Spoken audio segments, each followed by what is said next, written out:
Good afternoon. আজকে কি কি রান্না হয়েছে দেখাই। এটা হচ্ছে ছোট ছোট rajma beans, red beans curry with baby bottle gourd. নিজেই খাচ্ছিস মানে ছোট ছোট যে লাউগুলো পাওয়া যায় সেই লাউ দিয়ে রাজমা। এখানে হয়েছে রুটি, দেখি এখানে দেখা, দেখিয়ে দিই। ভাত বসে গেছে, ভাত হচ্ছে। আর এখানে হয়েছে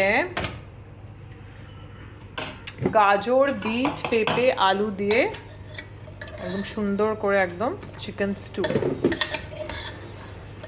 এই যে সুন্দর চিকেন স্টু হয়েছে। মাছ ভাজারও প্ল্যান ছিল, বাট অলরেডি এটা হচ্ছে হাই প্রোটিন।